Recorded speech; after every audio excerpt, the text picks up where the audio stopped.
Hey guys, it's Red Raven here, and this time around I'm going to show you guys how to do something completely different that I've never shown you guys on this channel before, and that is I'm going to show you how to create creature monster effects like this.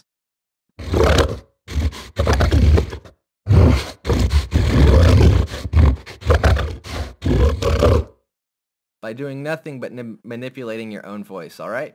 So let's get to it. So in the movie and game world, a lot of time they're recording from a zoo, like a lion or a bear or something like that that already has a really nice, guttural, deep growl sound. Unfortunately, most of us don't have access to a zoo or to get behind the scenes at a zoo to record those sounds clean enough to be able to use. So what the hell are we supposed to do? Well, we have our own voice, right? So we can manipulate our own voice, and a lot of people have dogs. You can record your dog like just going crazy with a bone or something, and you can manipulate that. But this time, I'm going to show you how to manipulate your own voice to get these sounds. Now, the microphone you're using is going to be quite important for this tutorial. I myself am using an MXL 2008. It's not the best microphone I own, but it was the most accessible one to grab at the time that I wanted to record this tutorial. Now, it's only about like a $100 mic. So it's not, super professional quality, but it's going to have enough quality to do what we need. We need it to pick up a good amount of bass from our voice, and we also need it to have a good dynamic range, which the MXL has a fairly decent amount of both. You can use better mics, you can use worse mics, but of course it's really going to play a drastic impact on your sound depending on what you're recording with. So keep that in mind.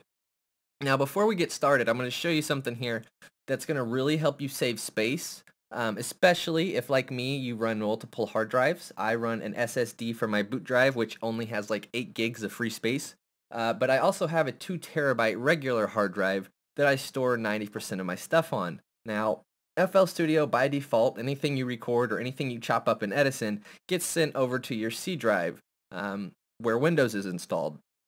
And in my case, I only have 8 gigs of free space left there. So what am I supposed to do? Well, they have this handy thing called data folder. So you go to Options, and then you go to Project General Settings, and you see this window pop up. Now, you can see I've already done this, but what you're going to do is you're going to click this folder right here underneath where it says Data Folder. It's going to prompt you and say, okay, select a folder where you want to save everything.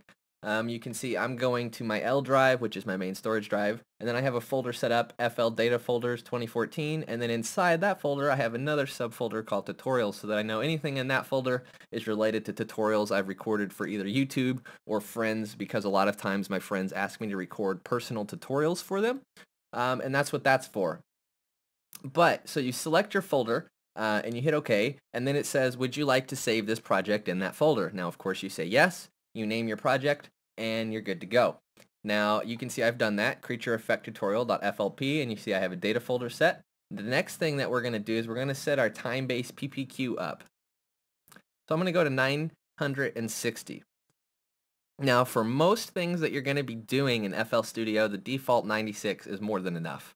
But since we're going to be working with waves, and we really want to be able to sync them up and get a good detailed picture of them in the playlist, turning that up is going to be quite handy. So we're all set. We're good to go. Now, this is actually my second time recording this tutorial. Unfortunately, the first time through, I hit a hotkey that stopped my video recording, and I didn't realize it. So I had 30 minutes of audio, but only 10 minutes of video. So, of course, I can't fix that unless I record the video again. So, I've already got the audio recorded that we're going to be manipulating. I recorded it in live in take 1, but I really like these sounds that I did. So I'm just going to go ahead and load them up. So I'm going to open an Edison. It doesn't really matter what channel on. And then I'm going to load up my sound that I have.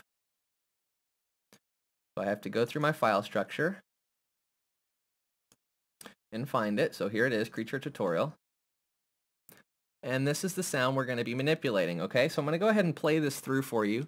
And you're going to get an idea of how you're going to need to sound when you're recording your voice, okay? Now, be aware that you are going to look absolutely ridiculous while you're recording this. So if you're really nervous or you don't like people watching you while you're making funny sounds or stuff, just kind of lock yourself in a closet with a microphone, record this, you're all good. If, like me, you don't really care what people think about you, you can do this, you know, wherever you want.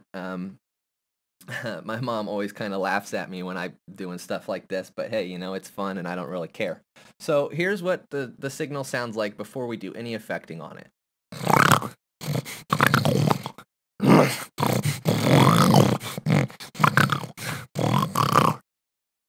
All right, so you can hear I didn't actually make a lot of growls. I kind of made like lots of like clicky sounds and guttural type of things that actually don't have a whole lot of bass to them. If I hit S to bring this into spectral mode, you can see, I mean, I have some decent low frequency content, but not enough to really make it sound like this is a really crazy evil monster or something that's chasing us down in this video game. All right, so what I'm going to do is we're going to bring up our playlist here, and I'm going to bring up my Edison, and I'm going to make sure we're still recording. Okay, cool. I don't want to have to do this a third time. So what we're going to do is we're going to go ahead and drag this onto track 1. It goes ahead and names it for us, and we can zoom in on it here. I'm going to drag it over a bar just so we have a starting point that we can, you know, play from that's not going to be right at the beginning or giving us any clicks or anything. Now the reason I like to bring the unedited signal in is because I like to mix it in with the edited signal later. And then it gives me the original unedited file really easily if I need to edit it or, you know, undo some effecting. I can just go back to the raw unchanged signal and do that. So we're going to bring our Edison back up, and we're going to start affecting this. Now we're going to do this pretty much mostly inside of Edison. Really the only mixer things that I'm going to get into is, you know, EQing these sounds together and maybe putting a little reverb on them so that they sound like they're in a real space rather than being extremely dry and raw sounding. But 90% of this effect is stretching the audio and changing its pitch. Now Edison has a few ways to do this. I'm going to use Alt and T, which brings up time stretcher and pitch shifter. It also has a loop stretcher, but this is the one that I like to use. So you can see I have my pitch coarse tuning set to -12 semitones, so that's going to drop this down a full octave. And everything else is left alone except method. Now the method is extremely important on this. I like to use Pro Default and Pro Transient, but you can play through all of them and hear how they're going to sound. Okay, so I'm going to use Pro Transient for this, and then the other very important part of this is the format preservation. Now, to be perfectly honest with you guys, the format preservation is still kind of a mystery to me on how it actually works. But I find it really gives these monster sounds a lot of cool effect. So I'm going to drop the multiply back down to 100%, and then I'm going to drag our factor coarse all the way down to -12, and we're going to hit preview.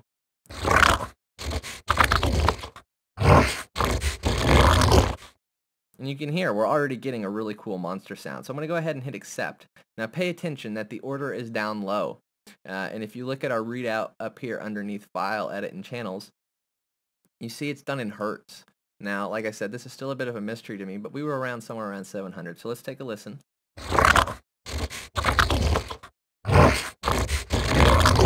All right, we're going to hit accept. Now you see that really changes our waveform, and we're going to drag this into track 2. Now we're going to go back to Edison again. We're going to hit Control Z to undo that, and then Alt T to bring up our stretcher again. Now this time we're going to change some things around. First, I might drag my order up. Take a listen.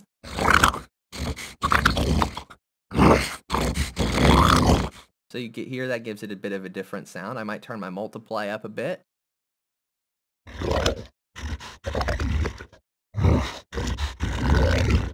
That sounds pretty cool, so I'm going to hit accept there. And you see that made it pretty quiet, but that's okay. We'll fix that in the mix down stage. I'm going to drag this into track 3. Now, I like to get myself several versions going before I really start blending them together. That's just the way I like to do things. You could just use one stretched version and, you know, really hit it hard in the mixer, but I prefer to have lots of different, you know, slightly different signals and kind of blend them together. And this also lets you, if you really want to go in depth with it, if you like the attack of one section but you like the body of another, you can use volume envelopes and kind of blend those two sounds together to get the best effect. So we're going to hit Control Z again and then Alt Z again, and we're going to change this again. Now this time I'm going to bring my factor CRS back up to where it usually goes. We're going to hit preview. Bring my multiply down. Now, I like that one. That one gives it a really like rough sound. So I'm going to hit accept. And we have four versions here, so this is going to be good enough for us. All right, I'm going to shrink down my zoom a bit so we can get all four on the screen at once. Whoop. All right, that's good enough. So you see we have creature 1, 2, 3, and 4. Okay, so we're going to go ahead and send these to the mixer with Control L. Now that'll send them to the next free mixer spot. Now you can see I have mixer tracks 1, 3, and 4 just named with a space, but nothing is actually routed to them, but it still skips them because they have a name. I use that because it separates my dB bars apart and it makes it easier for me to focus on the sound that I'm actually working on. That's just totally a preference thing. You can do it however you want. So we're going to go ahead and send these all into the mixer. Okay, and we're going to take a listen.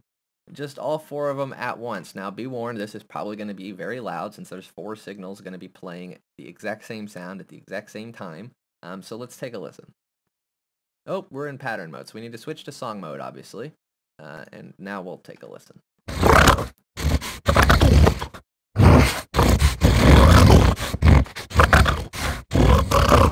So you hear it sounds pretty good, but you can hear in some parts there's just too much sound going on because we have so many copies of the same thing going on. That's okay, we'll fix that with some EQ. And we're going to drop out the original signal for now, and then we're going to take a listen.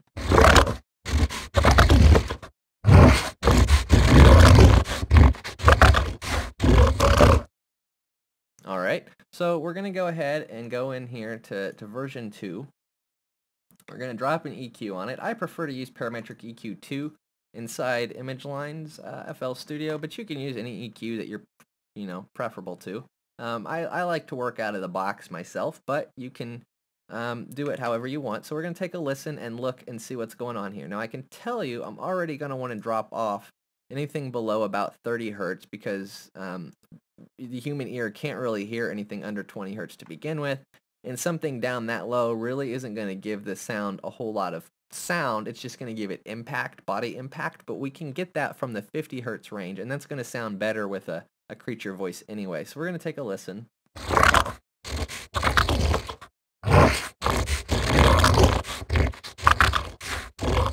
So you can hear this version is really more the top end. So I'm going to go ahead and roll off everything up to about 100, and then we're going to take a listen.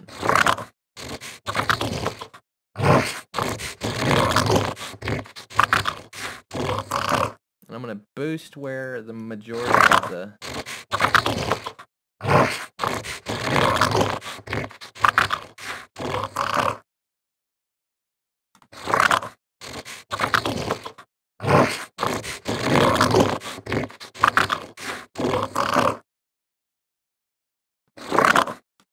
Okay.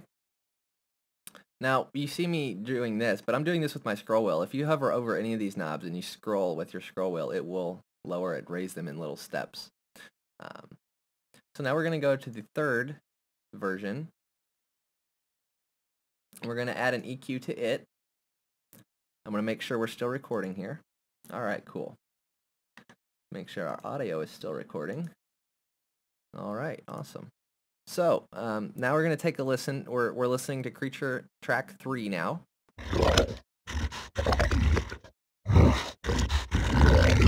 So you can hear this one is more the low end. So we're going to boost down on the low end and kind of cut out some of the top end where we boosted on number 1. Now this is going to kind of give us more room to work. Now you see on the first edit, not the original sound. So we're really talking about Creature Tut 2. we dropped everything on the low end off, right? Now we're boosting the low end on the third version here, and we're dropping out some of the high end so that they'll blend together better, right? We have to have room for all these frequencies because simply having everything playing at once across all of these channels is just going to really be too muddy, and it's not going to sound crisp and clear. So let's take a listen now.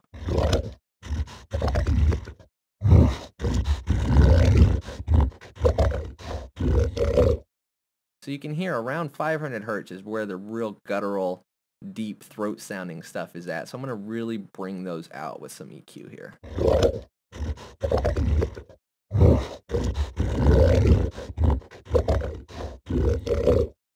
Okay, and that sounds pretty good. So now we're going to go over to our fourth version and take a listen to it. So this is kind of a deep and a top end one that kind of came out clear on both sides. So how are we going to EQ this one? Well, let's take a listen and a look, and we'll decide that.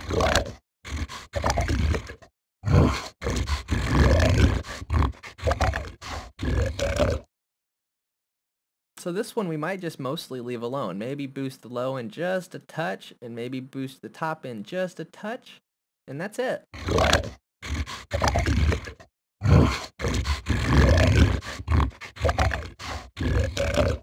All right, so let's bring all three of these back in together.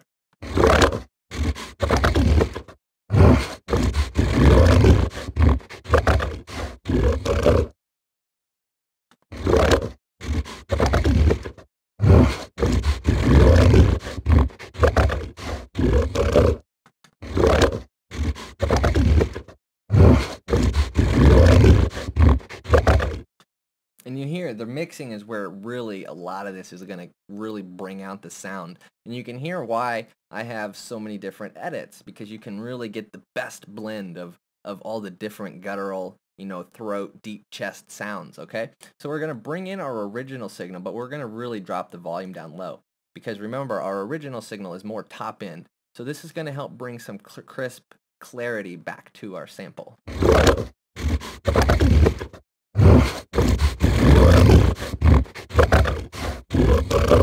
So if I drop that out and we listen, and then we listen to it with it, you can hear it really helps kind of clean things up. So now what I like to do is I skip another mixer track, and I set up a bus channel. So I'm going to call this Creature Bus. Give it a color real quick. And we're going to route all these to this channel by right-clicking and select right to this channel only. Now, I'm right-clicking on this little arrow here. This is how you can route mixer channels into other mixer channels and set up your own syn tracks and bus channels and all sorts of stuff. But now, all four of these sounds are going out to channel 10, and then channel 10 is going to the master. So if I do anything on channel 10, it's going to affect all four sounds together. So let's take a listen and look at channel 10 and see where we're at dB-wise.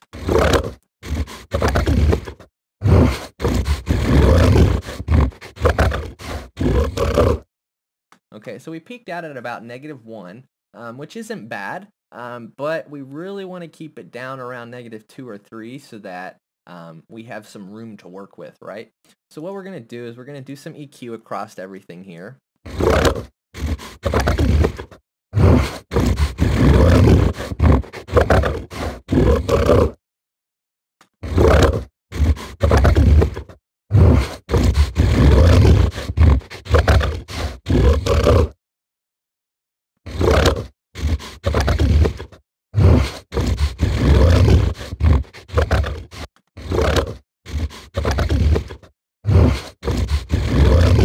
All right, that sounds pretty good.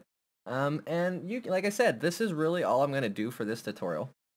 But you could push it farther. You could do vocoding.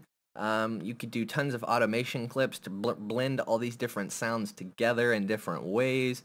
There's a ton of things that you can do. I'm just kind of showing you that basic idea so that you can get started manipulating sounds. So the next thing I'm going to do is I'm going to put a fruity reverb on this. And I'm going to use this kind of like a dimension expander. So I'm going to set a very short pre-delay and a very short decay. I'm going to roll my my low cut up so that it's not putting any reverb on my low frequencies. Then I'm going to kind of dampen the high end a bit more. I'm going to set the color to warmer, and we're going to take a listen. So you can hear that's maybe a little bit too much reverb. I'm going to turn it down.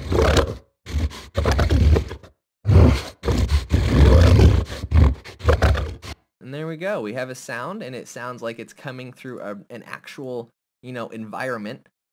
If you get into room acoustics and everything, you'll learn that reverb 40 seconds and less is actually going to give you a more realistic sound than anything with a very long decay or very long pre-delay.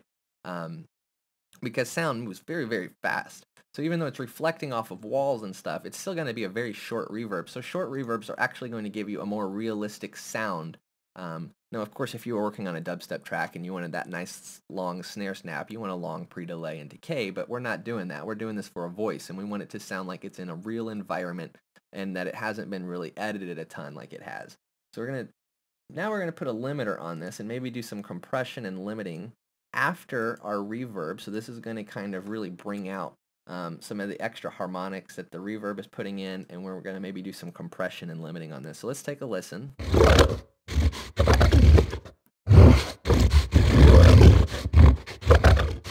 I'm going to bring the gain up just a few dB here.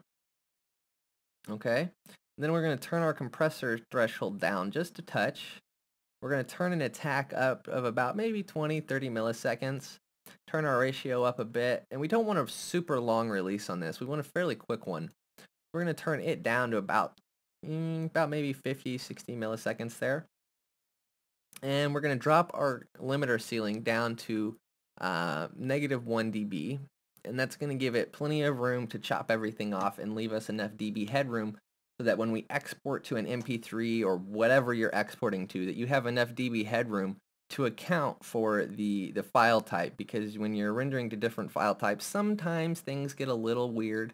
And I know that digital audio and analog digital to audio converters are very confusing to a lot of people, and they think that step edits actually block out the sound. That's completely untrue, but we're not going to talk about that today. So we're going to take a listen now that we've done some compression and limiting, and we're going to see what we ended up with here.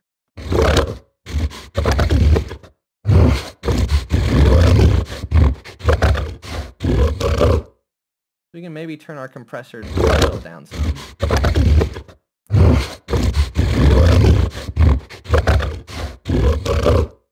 And that sounds pretty good. So, that's how you go about manipulating your voice to sound like some weird demonic creature. If you have any questions about this, feel free to message me here on YouTube or post a comment down below. Don't forget to subscribe, like, all that fun stuff. I'm also going to have a thread set up over on the ImageLine forums, which I will link to below, where we can have a discussion about this. Now, of course, to reply and read the ImageLine forums, you have to own the product legally because it uses your ImageLine account to sign you into the forums. So, if you don't have a legal version of FL Studio, you're going to miss out on that part of the conversation. So I really recommend you guys go purchase this software if you haven't already. I'll go ahead and put my affiliate link in the description down below so that you can get a discount on it. The discount will take the $300 signature bundle and turn it into a $270 bundle for you. And it'll also throw me a little bit of commission off of that. So I would really appreciate it if you don't own the software to go ahead and use my affiliate link that I'll post below to purchase it. It gives you a discount. It gives me a little money back. Everybody's happy, right? So this is Red Raven peacing out, and I hope you enjoyed this tutorial, and I really hope you learned something, all right? Peace out.